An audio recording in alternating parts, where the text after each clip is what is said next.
Kia ora, Wendy. Hello. So good to have you today joining us. Dunedin Stories. Yes. So Wendy Phizacklea, I love that last name.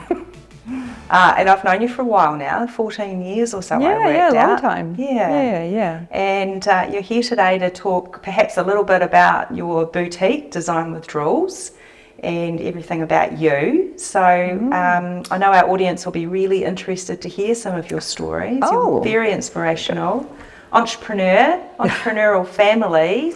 Yes. Keeps you busy, doesn't it? Certainly does, yeah. So let us know who you are and what you do, and perhaps how you became to do what it is that you've ended up doing right now.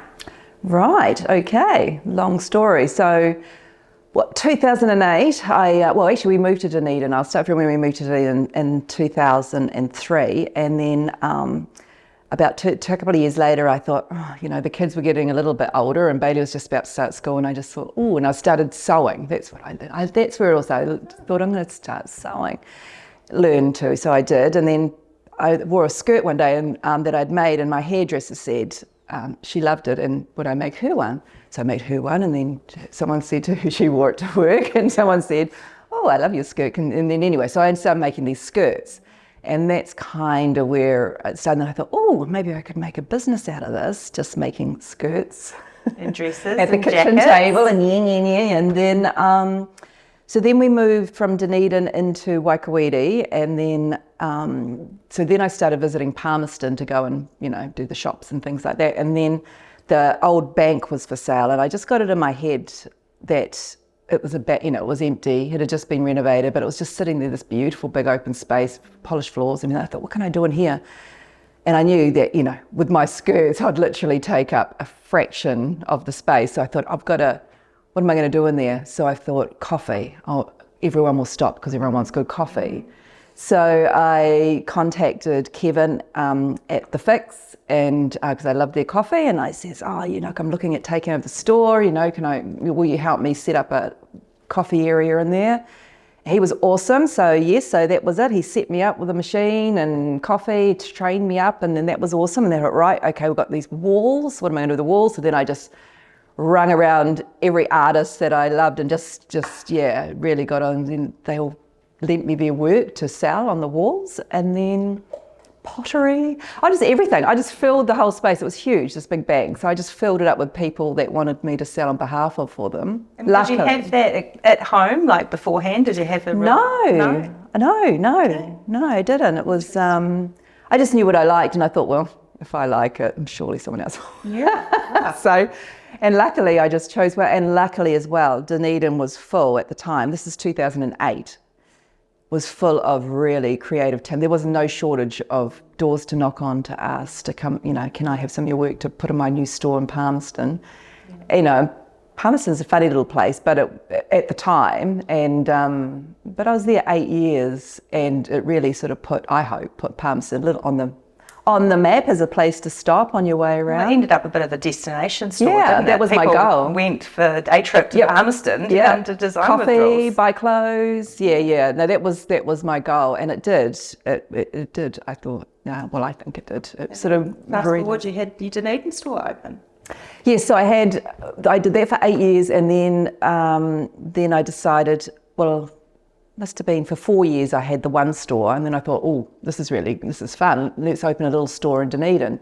And actually I was friends with Tamsin Cooper, who had a little store up Moray Place, and she contacted me and says, they've just put up a for lease sign at the little store at 7 Moray.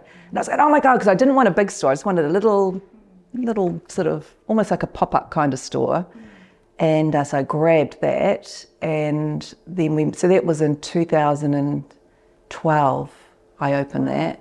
Yeah, and... It seemed that long? No, it's been over 11 years I've been in that store now. Helped you with the branding and... It's been brilliant. Yeah. So then so after 8 years in Palmerston, and I had, 7 staff, and it was getting busy, but I thought, I'm just going to focus on the little store and online. So I closed Palmerston and then just focused on that, and then the online and the little store. Perfect timing. Yeah. The entrepreneurial of you. Yeah. Yeah, no, it was good. It was good. It was, so I enjoyed it, loved it, learnt lots. Yeah. And there'll be some gems of moments that happened. I remember when you secured the contract for the David Trowbridge. Yes, love David Trowbridge. Yeah. That was very cool. A coup, wasn't it? Yeah. No, do really well. I love, that's a big part of my business now because I now do wholesaling. So I deal with lots of electricians around the country, interior designers, architects. So that's another big part of my business that I wasn't expecting just from getting the agency for it. It's not just a retail store. No, I deal with trade now. So that's really interesting because I've had to learn a whole lot of behind the scenes stuff rather than just the design of the shade. I've got to know all the electrical stuff, and it's great. I love it actually. And that's actually another area I'd like to broaden my my sort of business at, is that trade side.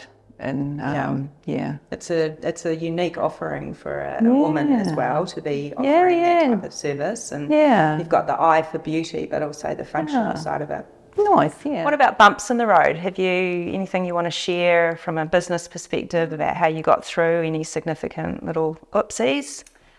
Well, they say you've got to have some whoopsies to to learn the way. Yeah, so nothing too dramatic, luckily. I mean, I'm sure. There's nothing's always perfect, but nothing too catastrophic that I've had to reassess everything. Luckily.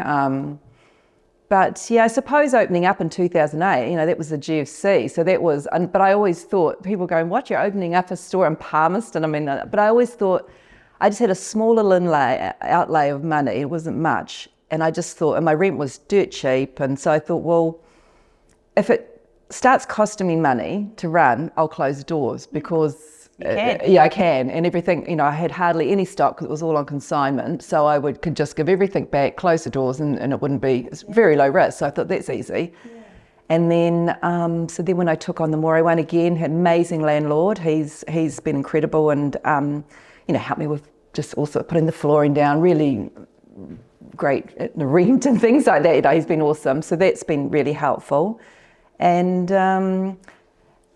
so no, not too many dramas, I must admit. I think it's part of your personality as well. Yeah, I think, I do. I'm not risk averse at all, but I don't like pouring a lot of dough into things. Shoestring. Considered shoestring. So you mentioned before that you're not born and bred Dunedin. No. A little bit of a story as to why you came to Dunedin in the first instance. Mark and I, my husband, are born, in Auckland, born and bred. Well, he's from Whanganui, but it's all right. We let him call himself slightly an Aucklander. And then we met in London over 30 years ago, and then we got together, and then we came home, started a family, and then we always knew that we wanted to, be somewhere else, but we didn't want to go overseas because we had the little kids. And so Mark ended up finding a job with Real Journeys in Te Anau. So we moved from Auckland to Te Anau. Wow, that's a big change. In 2000 with 2 little kids. Yeah, and it was awesome. Loved it. It was the best thing ever. Yeah. Best thing ever. I loved Te Anau. And then we're only there for 3 years, and then another opportunity came up for Mark. So we moved. Dunedin. Yeah, in Dunedin. So we moved to Dunedin. And at that stage there would have been 3? Yes, my little Lumsden boy was born in Lumsden. That's really cool. And do you think Dunedin has had an impact on what you've done, and is it unique to Dunedin perhaps that you've been able to build Design Withdrawals in the way that you have? I think so. But then it's funny because I get visitors from, obviously visitors from all around the country come down, and Australia, actually funnily enough, Australians love our store. And I always thought, I need to open a store in Australia. And they keep going, you do, there's nothing like it over here. And so that's really cool. And we get a lot of online orders from Australia now. So it's funny, it always amazes me how do people find me? Because some of the random, shipping addresses, I'm like, how did they find us? But it is good. And I think just being there a long time as the quirky little store in Moray Place, they'll go home and then they go, if you're going to Dunedin, you've got to go and check out that little store. And people still come and they'll go, I was here, 9 years ago. I'm so pleased you're still here. And so that's really cool. Because yeah, we're still here, trucking along. It's nice. And it is word of mouth, isn't it? Yeah. And the eclectic range of goods that you provide are different to anything else anywhere. So, well, there used to be like when you buy, because I used to try and never go to a trade show or anything like that, because I didn't want to see what other people are seeing for their stores, so that I wasn't, because there's some really cool things out there, but I was trying not to be tempted so that I had the same. But then as you want to keep the turnover and, you want more handmade, but, there's only so much artists can make to fill up stores. So and you needed some really fast turnover things. So I would start bringing things in. And at the beginning, like a few years ago, you would have that area. So say, for example, if you brought something from the wholesaler, they'd say, well, we won't let anyone else in that area have you. So you'd go, okay, well, that's right. It's kind of still unique, because it's not like they're going to go from one shop down the road to. And then e-commerce come along. All it is now, everyone just wants to sell, they don't care. And so you'll get something in, and then you'll be looking on, Facebook scroll, and then you go, they've got that too, and so that's changed in business. That it's just free for all now. But that's okay. You just gotta keep reviewing what your point of difference is. Yeah, that's it. So we've talked a little bit about retail, but is there anything else that's happening in your industry or with Design Withdrawals in particular that you want to share with the audience today, Wen? Yes. So after 15 years of bricks and mortar, and well, how long have I had my website? Probably 12 years, 13 years. 12, yeah. It is going so well, and I've decided that we're going to close our bricks and mortar at Moray Place after nearly 12 years and just go online only. Wow. And that's nothing to do with business, as in we're still crazy busy, especially now going into Christmas. But it's more of a lifestyle change for me. I've stood behind the counter, loved it, but I've got other plans, so but I can still do the online from home. So I'm going to set it up at home, and I can and I've got a lot more drop shipping products, and working with other companies that will drop ship, so it's going to become quite a big website now. Yeah. So it is. There's lots of things on there, and a little bit of an opportunity for somebody else if they're looking to a unique place in Moray Place. Oh, it's such a cool place. Yeah. Time to call me, because I've got lots of jewellery stands and shelves to sell. Yeah, of course. And that'll cost money. And a lot of money. A lot of money to set up, and it's already I literally will just, depending on who goes out, and they can give me a tinkle. Yeah. But I literally will just pack up everything and walk out, and they just need to come in and stick their stuff up. Yeah, that's right. So when's the last day for Design Withdrawals to have a physical presence? Christmas Eve. Oh, wow. Yes. Oh, good timing. Yeah. But I was going to let people know that, because, like with exchanges and stuff, I'm not going away anywhere. They can still do all that, but it's just that, we'll have to just talk on the phone, email, and then we can sort out, because I'll be still in town, obviously, so we can do exchanges, and it's still, the business isn't closing. If anything, it's just taking a little, it's not unique. I mean, a lot of people are doing that now, aren't they? Yeah, they are. We're all very much focused on shopping online because it's easier. We can do it at 3 o'clock in the morning if that's when we wake up. I always wake in the morning, see the orders, and I'm going, geez, someone was up early buying all that. But no, absolutely. So no, I'm excited about that. Really am excited about that. And hopefully my loyal customers will still follow me. I'm sure they will. Follow us online. Yeah. So, hey, it's called the Dunedin Stories. So let's ask a few questions about Dunedin. okay. Let's say, and I did give you a bit of a heads up around these things, but you've got a friend visiting. They've never been to Dunedin before. Where are you taking them to have a bite for lunch?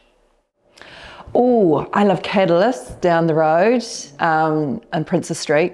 Yeah, beautiful. I really like that. That's where I always recommend if anyone's coming and they're staying in town, because living in Waikouiti, sometimes they'll sit, and then I'll got to go there for brunch. Yeah, mind you, there's so many places, but that's the one top of my mind. Awesome. You've had lunch. Yep. you want to show them a specific thing that you think really represents Dunedin, that they're going to enjoy, that you love as well, you know, sharing your own insight. Where are you taking them? Oh, might be a bit boring, but well, no, it's not boring. I love it. That's why I tell everyone to go. And everyone in the store, I hope, I should be on commission for the Settlers Museum. Wow. I love the Settlers Museum. Anyone that comes in the store that's visiting and they go, oh, you know, usually they're going on about, does the sun ever come out here? And I go, yes, it does come out. Just not today. But it was out yesterday. Awesome. So Toitu's your go-to. I always, I love it. I love a good, it's just so varied, and since they've upgraded, it's just, so I tell everyone to go there. I should be on commission. You should be. We'll let the council know that, shall we? So they've had a great few hours at Toitu, and you've had a walk around the streets maybe. Yeah. Where are you going for dinner? Oh, I love down St. Clair, like down the Esplanade down there, so it'll probably be down there, and if I could get a table, out of the water, nice wood-fired pizza, some nice cold beers, rosés. Yeah, no, I love it down there, yeah. Not the first Dunedin story participant to say St. Clair. It's the jewel. Pretty iconic, isn't it? Yeah. It is. So that's, but I like all of Dunedin, so. Me too. If you want to get away on your own and you've got a thing that you want to ponder, stare out into whatever it is that you're staring out into, where do you go? I'll be Waikowhiti Beach. Yeah, no, that's my happy place. Yeah. Hidden gem, that one. Oh, I love it. Too much inspiration. Yeah. So don't tell too many people. No. No, it's amazing. Love it. Yeah, no, that's my place. And it's not too far, is it? No, it's a 10-minute walk from my house. 10-minute walk from your house. 20-minute drive from Dunedin? Half an hour. Oh, roadworks, 45 minutes. Okay. A little bit longer. Potholes. Yeah. Yeah. There's a bit of that going on. Yeah. No, but it's a nice, you can make a day trip of it. It's still part of Dunedin. People, you kind of forget. And going through the main street, you probably can imagine it's like a little one-horse town if you didn't know, but just go down Beach Street and get some fish and chips at Fish Inn or the pub and the Golden Fleece, do a good feed. Yeah. What about the local event question? So every year, or it doesn't have to be every year, but what's an event that you think, I'm not going to miss that because it's a Dunedin thing? I love I try and go to every concert that comes, because the stadium's, I think, great. So I think it's a great asset for Dunedin, and so I try and go to everything that shows up there.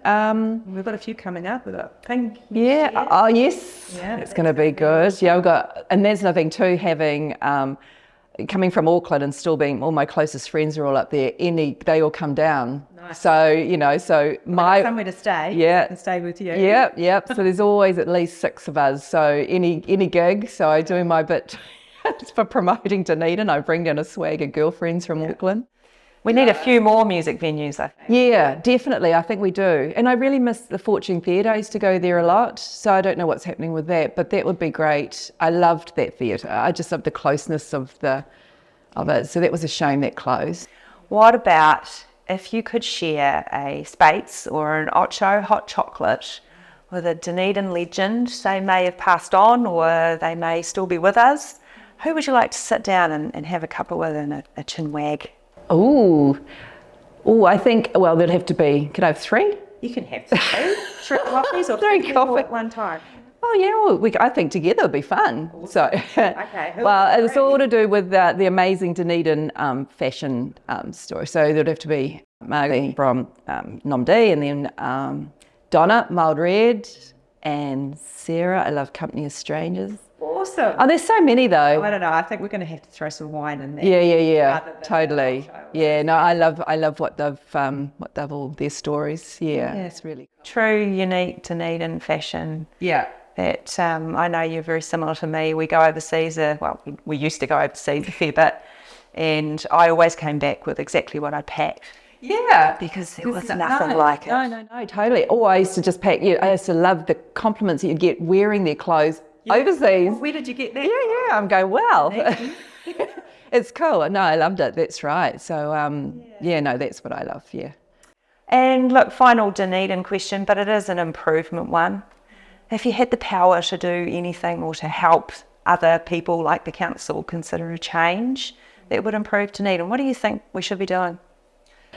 Well, they're probably already starting it, as I said before, the main street, so the beautify. There needs to be a bit of a beautification done, which is starting, so that's good. And I know it's obviously very disruptive, and I feel sorry for the retail people down there. I've been to these stores, and it's just, drills, and it's just, so it's been really rough for them.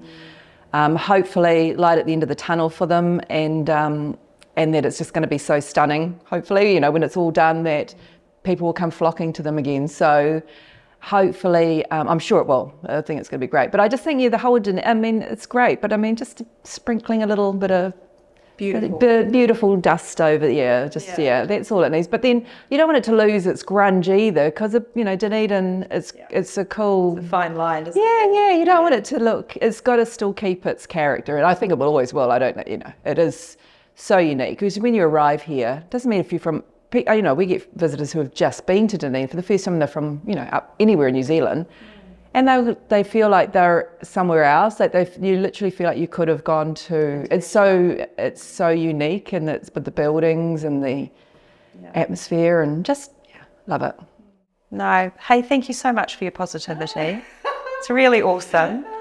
It's been a crunchy year for a lot of us, and I know that you've navigated your own messy waters. But you're relentlessly positive, which is really inspiring. No, we got to be. What's the alternative? Close your shop and go online. Well, there's that. And on that note, would you just like to reiterate to the audience where they can find you now, or where they can find you from December the 25th? Oh, yeah, well, so 7 Moray Place, I always say just down from the Rialto, because, being a big street. And we're there Tuesday to Saturday. So Tuesday to Fridays is 10 to 5:30, and Saturday is 10 to 2-ish, we say, because sometimes it's... we don't close if people still want to come in, so that's good. But and then online is Design Withdrawals, designwithdrawals.co.nz. Yeah, no, love it. Come and visit me. That's great. Thank you, Wendy. That's right. Thanks for having me today. And good luck with the shift to full online. And new and improved and bigger and better. No, it is exciting. It's going to, I think I think of my online store as like a massive store on steroids. It's kind of like a department store, but online, A lot of retailers could really take a wee thought process around that these days. Yeah, definitely. Thanks, Wen. Okay. See you soon. Thanks, Bex. Cheers. Bye.